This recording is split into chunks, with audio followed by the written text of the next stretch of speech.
कौन किसके पीछे थे, एफआईआर कराने वालों के पीछे कौन थे, एफआईआर कराने के लिए कौन बहकाया था, और एफआईआर में मैटर क्या लिखे थे, और पुलिस ने एक्ट कौन सा लगाया, और सिविल एक्ट में अरेस्ट करके 800 किलोमीटर 1200 किलोमीटर 1500 किलोमीटर क्यों लेकर गए थे कस्टडियों में, जब कंपनी एक थी, सीईओ एक थी, सारा एक था, तो इतने बार हरास करके इतने दिन इसको डिले करने की क्या जरूरत थी, क्योंकि इलेक्शन करीब आ रहा था, उसके लिए जो है ये सब काम हुए ही, वो सारे लोगों को पता है ये बात। डॉक्टर शेख, इसके पहले आपके जो कुछ रेंटेड प्रॉपर्टी थी उसमें भी सुनने में आया है कोई बंगला गणेश हैं, उन्होंने आपकी प्रॉपर्टी पर कब्जा कर लिया है, तो क्या हकीकत क्या है इस मामले में? हकीकत यह है कि कब्जा नहीं किया है, मैं तो कब्जा नहीं कहूंगी, कि उसको हमने एक एग्रीमेंट दिया था 21 में रेंट के ऊपर, और रेंट के ऊपर जब हमारी जो है 5 लाख रुपीस की बात हुई थी पर मंथ रेंट के लिए, बंगला है वो बहुत बड़ा बंगला है, 4 फ्लोर का है, पर फ्लोर में से का 4 फ्लोर का है, तो उन्होंने 2 फ्लोर बस है मुझे करके बोल के रेंट को लिए थे, तो उसके बाद वो रेंट को देने के बाद में उन्होंने जो है नहीं मैं ये फ्लोर का नहीं दूंगा, वो फ्लोर का नहीं दूंगा करके काफी चीजें ये करके, खाली करने में टाइम है करके, रेंट को मैं हूँ उसके अंदर, मुझे खाली करने में अभी टाइम लगेगा करके, क्योंकि बड़े रेंट की प्रॉपर्टी है, छोटे रेंट में रहने के लिए जो है पूरा वो कोशिश कर रहा है, और उसके लिए हम भी कोर्ट में गए, कोर्ट में हमें जरूर इंसाफ मिलेगी। तो अभी वही लोग उस प्रॉपर्टी पे ऑक्यूपाई हैं या उन्होंने खाली कर दिया? नहीं, अभी भी वही लोग हैं, और कोर्ट में बात चल रही है, और कोर्ट बहुत जल्द फैसला लेगी, इविक्शन ऑर्डर देगी कोर्ट इंशाल्लाह। मैम, अपने दर्शकों को क्या मैसेज देना चाहती हैं कि वो कब तक अपनी जो भी इन्वेस्टमेंट है वापस पाने की उम्मीद रखें? सबसे पहली बात है कि जितने भी लोग इन्वेस्टर थे, कई लोगों को कंपनी गोल्ड के रूप में, पेमेंट के रूप में सेटल करी है, आज तक भी सेटल करती आ रही है जितनी पॉसिबल हो। अब जिन लोगों ने कंप्लेंट के तौर पर एसएफआईओ के पास गए हैं, अब जो लोग जो है ये नहीं है, तो ये जैसे हमारे मामलात हो जाएंगे इंशाल्लाह उनका भी सबका भी क्लियर हो जाएगा। और हमारे मेंबर्स के लिए हमेशा मेरी सबसे पहली दुआ रहेगी और सबसे पहली कोशिश रहेगी कि मेरी फैमिली सबसे पहले आसानी पा जाए, और मैं सबसे पहले उनके लिए खड़ी होने वाली हूँ। और काफी लोग बोल रहे थे कि नहीं ये चाहते नहीं है ऐसा हो जाए, ये चाहते नहीं है। मैंने कहा है बहुत पिछले मेरे वीडियोस में मैंने बताया है कि कौन है जो इस मसले को जल्दी से जल्दी हल कर दे, जिसके हाथ में मसला है, तो मैं तैयार हूँ, आ जाइए आप आ जाइए, आप आ जाइए जल्दी जल्दी, मैं जहां साइन करना कर दूंगी। आप मेरे मेंबर को आसानी कर दीजिए जो मेरे कंपनी के साथ जुड़े हुए, क्योंकि हीरा ग्रुप मेरी अकेली से आगे नहीं बढ़ा है, हीरा ग्रुप मेरे लाखों मेंबर के साथ आगे बढ़ा है। आज भी वो मेरे साथ खड़े हैं, जो 29 एफआईआर थे वो नहीं है, और जो लाखों लोग मेरे पीछे खड़े हैं आज भी खड़े हैं और कहते हैं कि आप हम तुम्हारे साथ हैं। आज भी बिजनेस में मेरे साथ हैं वो लोग, आज भी कहते हैं कि हम बिजनेस में तुम्हारे साथ हैं इंशाल्लाह। तो मैं वो तमाम मेंबर्स को लेकर एक बार और भी बड़ी ऊंचाइयों के ऊपर इंशाल्लाह हीरा ग्रुप जाएगा। भले एक तकलीफ तो आती है, जैसे बहुत सारे लोगों ने कहा कि अभी हालात में ये हालित हो गया, आपने बिजनेस स्टार्ट कर दिया, ऐसे कैसे होगा। तो मैं उन सबको यही बात बताई कि देखिए एक बस का एक्सीडेंट होता है तो हम ट्रैवल करे बगैर नहीं रुकते, एक फ्लाइट का एक्सीडेंट होता है तो दूसरे फ्लाइट में बैठे बगैर नहीं। तो जहां पर हमारा एक पेमेंट में रुकाव है, जहां हमारे एक प्रोडक्ट का रुकाव है, जो जिन्होंने भी पहले इन्वेस्ट किया था या तो प्रॉपर्टी पे या तो गोल्ड पे, जो भी है वो पेमेंट्स हैं, अब उनको जब देने का भी वक्त आएगा तो कोर्ट का जैसा डिसीजन होगा इंशाल्लाह उनका सब कुछ रिलीज हो जाएगा।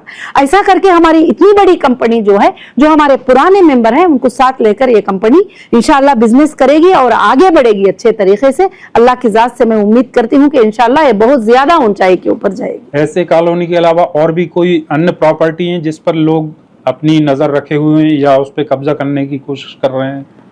और जो है एक जुबली हिल में हमारा घर था जो ईडी के अटैचमेंट में था, और ईडी के अटैचमेंट में जुबली हिल में हमारा घर था, और घर था तो नॉर्मली घर में हमारे फैमिली मेंबर ही रहते थे और कोई दूसरे रेंट पे भी नहीं रहते थे।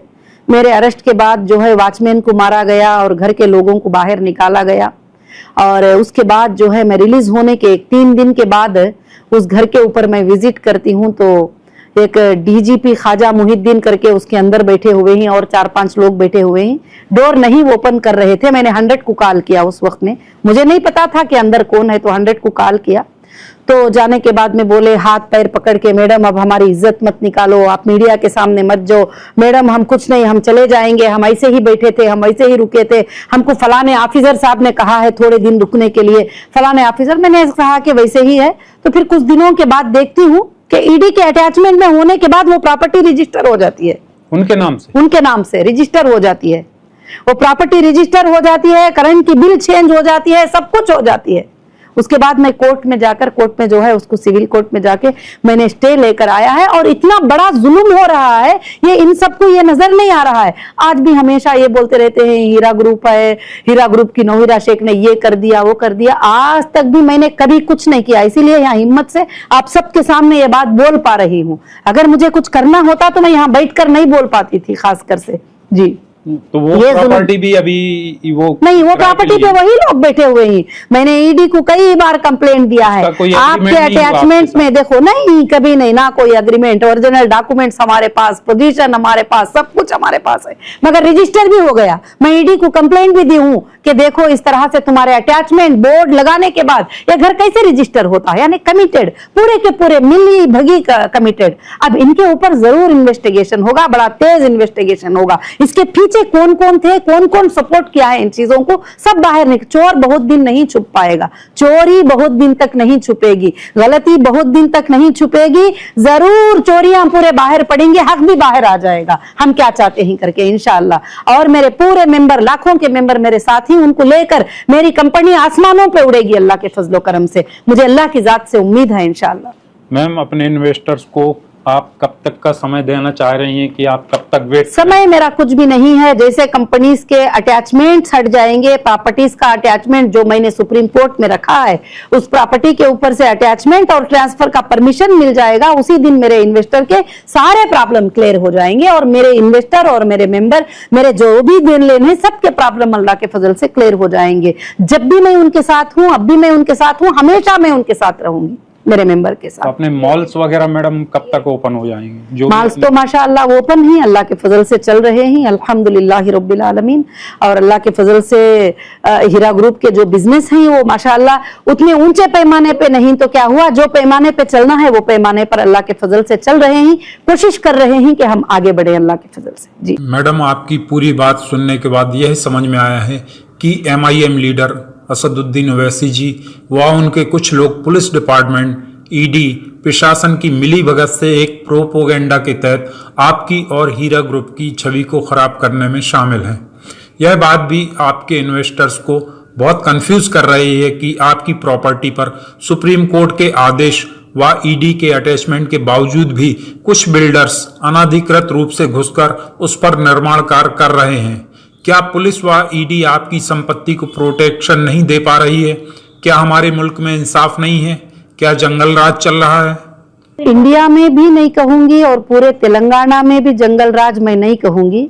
जहां MIM की हुकूमत है वहां जंगल राज मैं कह सकती हूँ।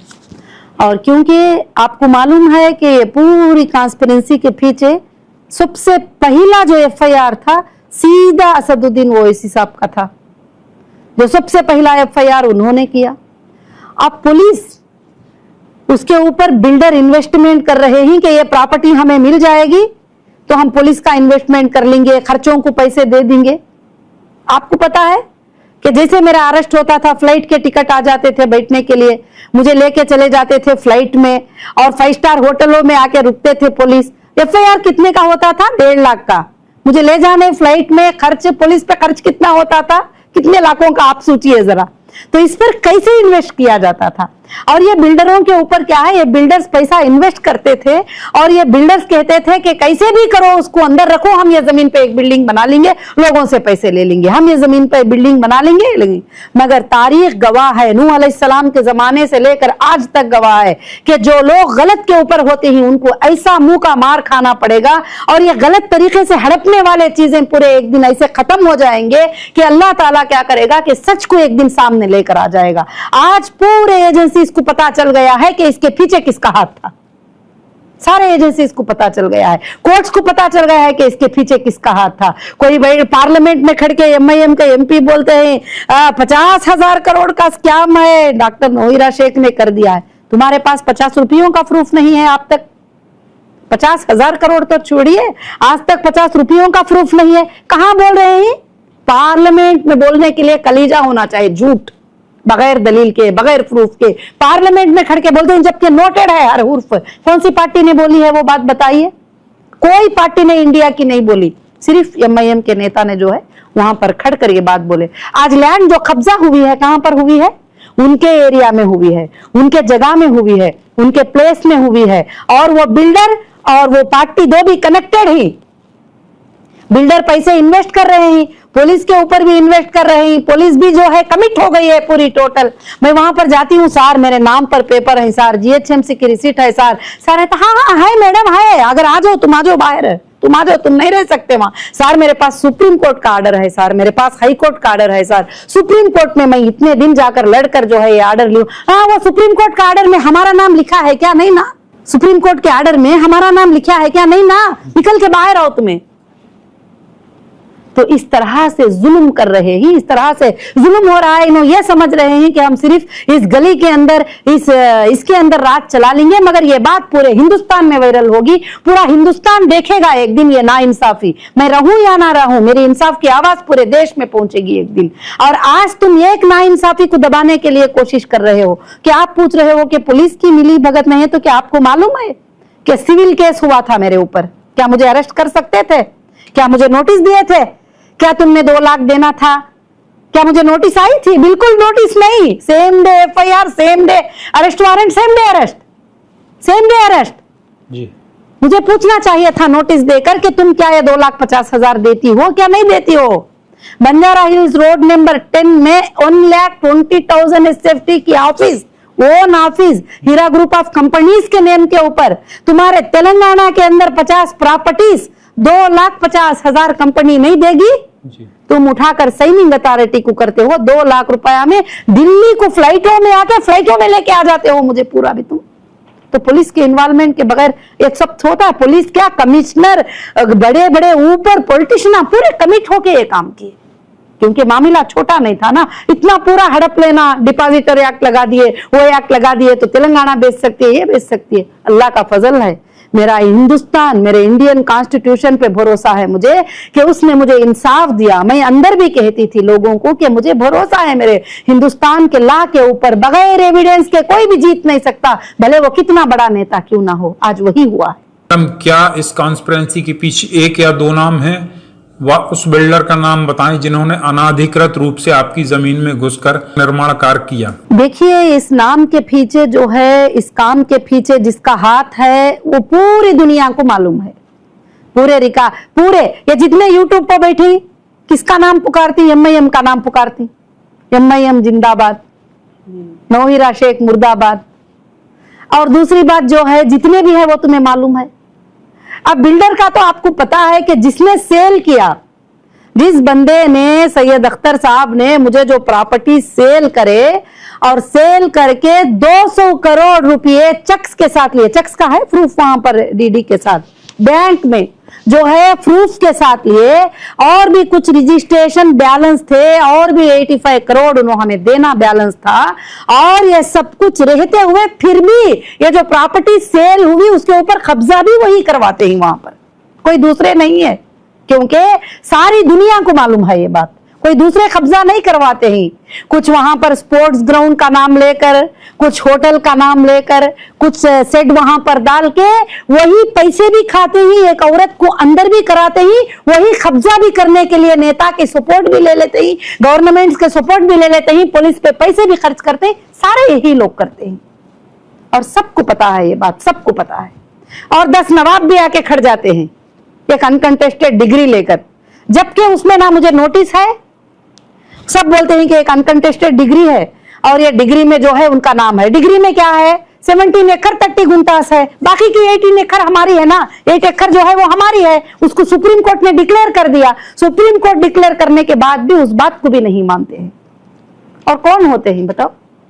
ऐसे बिल्डर से जो आपने प्रॉपर्टी खरीदी थी। टोटल प्रॉपर्टी पे हमारा अग्रीमेंट हुआ था, और जो प्रॉपर्टी मेरी काफी बाकी थी रजिस्ट्रेशन होना, वो पैसे भी उनके पास बैंक में वैसे ही बैलेंस थे, और उसी तरह से जो है बाकी की प्रॉपर्टीज जो है वो हमको रजिस्टर करके दिए थे। और काफी प्रॉपर्टीज जो है हमको रजिस्टर होना बैलेंस था, मगर जो रजिस्टर हो गई वो भी कब्जा करने की पूरी कोशिश कर रहे हैं। उन्होंने कोई लोन भी लिया था आपसे, हीरा ग्रुप से? लोन नहीं लिया था, प्रॉपर्टी देने के लिए और डेवलपमेंट के लिए जो पेमेंट लिया था वो पेमेंट हमको रिटर्न करना है, वो अभी बाकी है। जी, वो मैंने ईडी को भी लेटर में दिया है। 85 CR जो है हमारा बैलेंस है पैसा करके। तो अभी जो ऐसे कॉलोनी की जो प्रॉपर्टी है पूरी अभी ईडी के अटैचमेंट में और आपके पोजीशन में है क्या? हमारे पोजीशन में है, पूरी प्रॉपर्टी हमारे पोजीशन में है। जब हम वहां जाते हैं तो वहां पुलिस आ जाती है। मैं बोलती हूँ कि क्यों आए, तो बोलते 100 ने कॉल किया। मैं बोली मैं तो अकेली आई हूँ, मेरे साथ कोई भी नहीं है, मेरे साथ 2-3 लेडीज जो 4-5 लोग रहते ही वही रहते ही। तो नहीं, यहाँ पर लॉ एंड ऑर्डर का प्रॉब्लम होगा। तो अगर कोई मेरे घर में आ गया, अगर कोई मेरे घर में घुसकर आ गया या वहां पर बैठ गया, तो क्या मैं जाकर वहां से नहीं हटाऊं? लॉ एंड ऑर्डर प्रॉब्लम हो जाएगा करके घर की ओनर को बाहर निकाल दोगे? इस तरह से किया है। आपकी इस बात से ये साबित हो रहा है कि सारा शासन प्रशासन और पुलिस की मिली भगत से ये काम हो रहा है। पुलिस मिली हुई है, एमआईएम के नेता मिले हुए हैं और बिल्डर मिले हुए हैं। पैसा इन्वेस्टमेंट करने के लिए बिल्डर हैं और वो करने के लिए, और यहाँ तक कि मेरे अरेस्ट के पीछे भी उनका ही हाथ है सब कुछ भी, क्योंकि मुझे नहीं मालूम था ना उतना सब कुछ। नॉर्मली बिजनेस कर लेती थी, मुझे कुछ ज्यादा नहीं मालूम थे ये बातें, ऐसा होगा, लीगल ये प्रॉब्लम होगा, अरेस्ट कर लेंगे, और मैं कभी सोच भी नहीं सकती थी ना। इतने चीजों को हड़पने के लिए उन्होंने जो है ये सब कुछ प्लान कर दिया। और मेरी फैमिली को भी, किसी को भी लीगल उतना नॉलेज नहीं था, बहुत सीधे सादी जिंदगी गुजारने वाले लोग थे। तो उन्होंने इतना सब कुछ करने वाला, मगर अल्लाह बहुत बड़ा है, अल्लाह की मदद से मैं जो है कामयाब हुई हूँ। सुनने में आया है कि ऐसे कॉलोनी विवाद में जब आप गई थी तो आपके साथ कुछ महिला मेंबर्स भी थी, पुलिस ने उनके साथ भी बदसलूकी करके उन्हें भी वहां से निकाल दिया। एक महिला होने के नाते इस घटना को आप किस प्रकार देखती हैं, जबकि आप महिला सशक्तिकरण के लिए काम करती आ रही हैं? आप वीडियो में आप सुन सकती हैं कि वीडियो में मैंने ऑफिसर्स को बात किया है, मैंने पूरे डॉक्यूमेंट शो किया है, मैं सब कुछ भी शो किया है। वहां आकर जो है पूरे जमा हो जाना और बदतमीजी से बाहर निकालना, और बदतमीजी मतलब अच्छे से बुलाकर जो है चले जाओ करके बोलना, हमारे घर में आकर बाहर निकालने की इजाजत उनको किसने दिया है? मैडम, जहां तक कि आपके बारे में पता चला है कि आप एक शालीन व शांत स्वभाव की महिला हैं, लेकिन आप वहां अकेली महिला होते हुए पुलिस ऑफिसर्स व कुछ बिल्डर्स के साथ गुस्से में नजर आ रही हैं। ऐसा क्या मामला हुआ था, आप हमारे दर्शकों को बताएं। गुस्से की वजह ये थी कि हम चाहते हैं कि हमारे लोगों का मामला क्लियर हो जाए।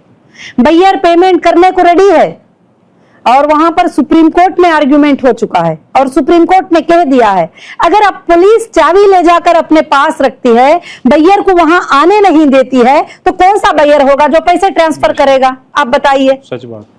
गेट नहीं खोलने देंगे तो कौन सा बैयर होगा कि वहां पर पैसे ट्रांसफर करेगा? कौन सा होगा? अरे बैयर भी नहीं तो बैंक पैसे दे देगी, कौन देगी? जबकि वहां तुम एंट्री करने नहीं दे रहे हो, ये पूरा खेल खिला रहे ही, क्योंकि वो पेमेंट जैसे क्रेडिट हो जाएगा मसले सब खत्म हो जाएंगे ना, कि ये लोग चाहते नहीं है कि मेरे लोग आसान हो जाए। 2018 के बाद ऐसे कॉलोनी में जो भी आपकी प्रॉपर्टी उसको छोड़कर सबसे ज्यादा कंस्ट्रक्शन हुए हैं जी, मतलब वही एरिया खाली है जो आपके पोजीशन में है, अदरवाइज सबसे ज्यादा बिल्डिंग अपार्टमेंट बन गए। मेरे आने के बाद में कई इलीगल बिल्डिंग मेरी लैंड पे बना दिए। जो खाली लैंड थी उसको मैंने प्रोटेक्ट किया, बाद में डिमार्केशन करवाया, बाद में मैंने सुप्रीम कोर्ट में उसको सबमिट करवाया। इंशाअल्लाह एक एक बिलिस्ट लैंड भी ली जाएगी। आपको पता है ना, नयोडा में 2 बहुत बड़े बिल्डिंग बनाए गए थे, इलीगल, टूट गए ना 2 सेकंड में टूट गए। तो ये कोई बड़ी बात नहीं है, सब टूटेंगे, सब चीजें टूटेंगे इंशाअल्लाह। मेरा गुस्सा होने का मतलब ही यही था कि यहाँ पर जुल्म हो रहा है, अन्याय हो रहा है, सुप्रीम कोर्ट हाई कोर्ट के आर्डर का उल्लंघन हो रहा है। यहाँ पर मुझे जो है ऑफिसर बोलती हैं कि नहीं, ये आर्डर में हमारा नाम कहाँ है, बताओ। आप अपने इन्वेस्टर से क्या सपोर्ट चाहती हैं? बस मैं मेरे इन्वेस्टर मेंबर हीरा ग्रुप के जितने भी ट्रेडर्स हैं, मैं उन सब से यही सपोर्ट चाहूंगी कि वो अल्लाह से दुआ करें और ऐसे जालिमों के जुल्म से हमारी कंपनी को अल्लाह ताला बचाए और ऐसे जालिमों के जुल्म से बचाए रखे, और हमारी कंपनी के जो मुश्किलें हैं अल्लाह ताला जल्द से जल्द हल कर दे। और ये तुम अच्छे से समझ जाओ कि इसके पीछे कौन है, बस इतनी ही मेरी गुजारिश है। मेरा कभी इरादा नहीं था कि ना तुम्हें नुकसान पहुंचाने का, ना पहुंचाने के लिए। आज भी रात और दिन मेरी दुआ है कि आपके घरों में बेहिसाब बरकतें आ जाए, बेहिसाब बरकतें आ जाए और मेरा काम हल हो जाए और मिनटों में मैं आपके घरों तक आपकी बरकतों को पहुंचा दूं। यही मेरी दुआ है बस अल्लाह से, और आप सब भी वो दुआ करें और मेरे साथ रहें बस इंशाअल्लाह। आप एक महिला हैं और अपने ही मुस्लिम भाई बहनों की वजह से आप तकलीफ में आ गई। आपके जो मेंबर्स कोर्ट में केस किए हैं, जिनकी वजह से आपको आपकी कंपनी को नुकसान उठाना पड़ा, अपने कोर्ट में इस FIR के माध्यम से कितना पैसा जमा किया व कितने लोगों को कोर्ट के माध्यम से अब तक पेमेंट हुआ? सुनने में आया है कि एसएफआईओ की चार्जशीट में किसी व्यक्ति को कुछ करोड़ रुपए दिए जा रहे हैं, जबकि वह कंपनी का मेंबर भी नहीं है। इस तरह की बहुत सारी बातें उस चार्जशीट में हैं। एसएफआईओ की इस चार्जशीट के बारे में कुछ रोशनी डालिए। नहीं, अभी तक एसएफआईओ की तरफ से किसी को भी जो है पेमेंट नहीं गया है और अभी तक सुप्रीम कोर्ट के ऑर्डर का वेट कर रहे हैं। और जो बाकी रही बात 29 एफआईआर्स की, वो एक बोनाफाइड था बताना सुप्रीम कोर्ट को कि ये हम जो है पे करने के काबिल हैं, हम कोर्ट्स को पे करेंगे। हमने कोर्ट्स में डीडीज जमा किया, अब कोर्ट्स की मर्जी जो भी है वो ये करे। मगर जिन्होंने भी एफआईआर किया अपने कॉन्ट्रैक्ट को ब्रीच करते हुए किया, अपने कॉन्ट्रैक्ट को तोड़ते हुए किया, जबकि उन्होंने साइन किया है कि नफा और नुकसान में हम हिस्सेदार हैं। और हर जगह लिखाए हैं कि 30% प्रॉफिट देने को कहा, देती करके बोले 40%। कब कहा कंपनी ने? हर एग्रीमेंट में है। चलो तुम पढ़े लिखे नहीं तो तुम्हारा बेटा तो पढ़ के सुना दिया होगा, तुम्हारी बहन तो पढ़ के सुना दी होगी, तो उसमें लिखा है कि पॉइंट नंबर 12 में नफा और नुकसान में भी तुम हिस्सेदार हो। नफा अगर प्रॉफिट आएगा, लॉस आएगा, दो में भी तुम हिस्सेदार हो। तो फिर कॉन्ट्रैक्ट को ब्रीच भी नहीं कर सकते और आज पेमेंट करते हैं, कल एफआईआर करते हैं, जबकि तुम्हारी मुद्दत 1 साल की होती है तो उसके अंदर तुम कर ही नहीं सकते। बहुत सारे चीजें ही आगे चलकर सुप्रीम कोर्ट में सारे मुद्दों पे बात उठेगी, एफआईआर्स पे बात उठेगी, सब चीजों पे बात उठेगी। सुना है कि बहुत सारे मेंबर्स ने एसएफआईओ में अपना एफिडेविट भी सबमिट किया है कि वह कंप्लेंट करने वहां नहीं गए थे, लेकिन उनका नाम इसमें कैसे सामने आया? एसएफआईओ ने चार्जशीट जो सबमिट किया है कि वो चार्जशीट में उन्होंने यानी फाइनल रिपोर्ट, चार्जशीट नहीं बोलते, एफआईआर हो तो चार्जशीट बोलते हैं, वो एक फाइनल रिपोर्ट सुप्रीम कोर्ट को सबमिट किए ही। और फाइनल रिपोर्ट में जो है उन्होंने उस रिपोर्ट में ये सबमिट किया है कि लगभग जो है इतने लोगों की लिस्ट हमारे पास है वगैरह। तो एसएफआईओ को भी एक फॉर्मेट दिया गया था कि मैंने वादा करके आई हूं कि अटेस्टेड जो बंदे ओरिजिनल डॉक्यूमेंट्स लेकर पहुंचते ही हमारे जो मेंबर हैं उनको मैं क्लियर सेटलमेंट करने को तैयार हूं। मगर एक्सेल सीट को पेमेंट तो मैं नहीं कर सकती। एक्सेल सीट का जो पेमेंट होता है, एक्सेल सीट में नेम पेमेंट, एक्सेल सीट तो मैं भी बना सकती हूँ, वो भी बना सकते हैं, ये भी बना सकते हैं। जब वेरिफिकेशन के थ्रू वो परफेक्ट मेंबर है तो उसको हम पेमेंट करेंगे करके मैंने ये कहा है। तो इसलिए अब नेक्स्ट जो है हम लीगल वही मांगेंगे सुप्रीम कोर्ट से कि जो भी सबमिट हुआ है, क्या ये लोग एसएफआईओ में अटेंड हुए थे, क्या इन्होंने वाकई कंप्लेंट किया है? क्योंकि आपको भी मालूम है हमारे ऑफिसेस पे कई लोग आके कहते हैं हम एसएफआईओ में गए ही नहीं, हमारा नाम क्यों आ गया एसएफआईओ में, हम कहीं भी जाके कंप्लेंट नहीं किए, हमको क्यों बीच में फंसा दिए हैं, हमको क्यों बीच में रोक दिए हैं। तो अब हमें भी नहीं पता ना। तो जब वो हमें सबमिट करेंगे उनका कंप्लेंट, उनका साइन के साथ, दस्तखत के साथ वो रिकॉर्ड हमारे पास सबमिट करेंगे, तो जब हम उन्होंने गए ही नहीं करके हमें मालूम होगा। मेन मुद्दा तो यही है कि काफी लोग आज भी, कल भी फोन करके बोलते हैं कि हम नहीं गए एसएफआईओ के पास, हमने नहीं गए, हमारा नाम आया कैसे लिस्ट में, आके ऑफिस में लड़ते हैं। तो हम उसका कैसे जवाब दे पाएंगे? और जब वो गए ही क्या नहीं गए ही, वो उनके रिकॉर्ड से पता चलेगा और वो हम मांगेंगे आगे चलकर इंशाल्लाह। बहुत सारे लोगों ने सबमिट किया है एफिडेविट कि हम गए नहीं है, हमारा नाम क्यों आया है, और हमारा सेटलमेंट 10 साल पहले हो गया है, मगर आया क्यों है हमारा नाम? 5 साल पहले एसएफआईओ के लिस्ट में जो लोग हैं 5 साल पहले पेमेंट सेटलमेंट हो गया है, क्यों आया है हमारा नाम? 4 साल पहले हो गया है, क्यों आया है हमारा नाम? तो वो क्यों आया है अब कोर्ट में ही डिक्लेयर होगा वो। अब हम कुछ नहीं बोल सकते उसके बारे में, क्योंकि कोर्ट है, कोर्ट के बारे में मैं कुछ कहना नहीं चाहती, वहां हमारा आर्ग्यूमेंट होगा इस बारे में इंशाल्लाह। हीरा कैसे साबित करेगी कि उसने इन लोगों को पेमेंट दिया है जिनमें इनका नाम आया है? साबित के लिए तो सबसे पहली बात है कि हीरा ग्रुप ने, पूरी दुनिया जानती है, ना कभी हाथ में ली थी ना कभी हाथ में दी थी, अकाउंट से ली थी, अकाउंट से दी थी। तो अकाउंट स्टेटमेंट निकाल लो, साबित हो जाएगा इंशाल्लाह।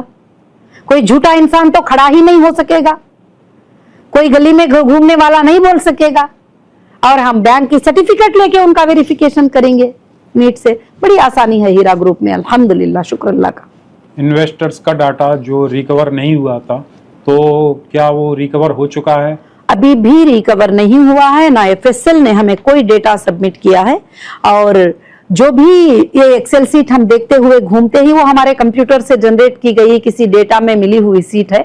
डेटा में क्या होता है? डेटा में उन्होंने गोल्ड परचेस किया, उन्होंने फूड प्रोडक्ट परचेस किया, और उन्होंने हमारे प्रोडक्ट परचेस किए, क्या टेक्सटाइल परचेस किए, उनका बैलेंस क्या है, ये होता है। वहां पर कुछ नहीं है, खाली नेम और नंबर, पेमेंट। क्या वो पेमेंट हम उनको देना है, क्या वो हमको देना है, वो भी नहीं है। क्या उनके अकाउंट से हमको आया है, क्या हमारे अकाउंट से उनको गया है, वो भी उसमें नहीं है। वैसे एक सीट वायरल हो रही है, वायरल होने दो, इसको हम चैलेंज करेंगे सुप्रीम कोर्ट में इंशाल्लाह। एक आखिरी सवाल, आप देश की उन गिनी चुनी मुस्लिम महिलाओं में से एक हैं जिन्होंने हिजाब में रहकर भी सूद फ्री कारोबार करके एक मल्टीनेशनल कंपनी खड़ी की, तथा महिला सशक्तिकरण का आप एक चेहरा भी हैं। वह उन महिलाओं के लिए एक आइडियल पर्सन भी हैं जो बिजनेस के क्षेत्र में अपनी कंपनी खड़ी करना चाहती हैं, वह कर रही हैं। महिला होने के बावजूद भी कुछ यूट्यूबर्स आपकी व हीरा ग्रुप की छवि को लगातार बदनाम करने की कोशिश कर रहे हैं। उन यूट्यूबर्स को आप क्या कहना चाहेंगी? इसलिए नहीं कि वह आपके खिलाफ बहुत गलत सलत बोलते हैं।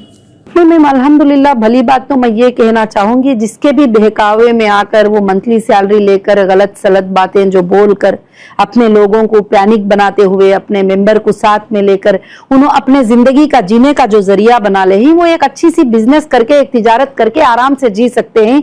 और उनके पैसे इनके पैसे 500 1000 कलेक्ट करके वकील को देना है। कोई यूट्यूबर बोल रहा है कि वकील को पैसे देना है, सब 500 दो, सब 1000 दो। अगर तुम्हारे अकाउंट एक दिन निकाल लेंगे एजेंसियां तो फंस जाओगे पूरे के पूरे। इसलिए अच्छा है कि मजदूरी करके 10,000 कमाकर आराम से जी लिया करो, मेरी यही नसीहत रहेगी। और किसी को भला और बुरा बोलने से किसी की इज्जत में फर्क नहीं आता। अल्लाह रब्बुल आलमीन इज्जत देने वाले, जिल्लत देने वाले ही। मैं हमेशा यकीन रखती हूँ वो तो इज्जु मन तशा वो तो जिल्लु मन तशा पर। जो भी बोलते जाते हैं अल्लाह मेरे रुतबे को, मेरी इज्जत को बढ़ाता चले जाता है अल्लाह के फजल से।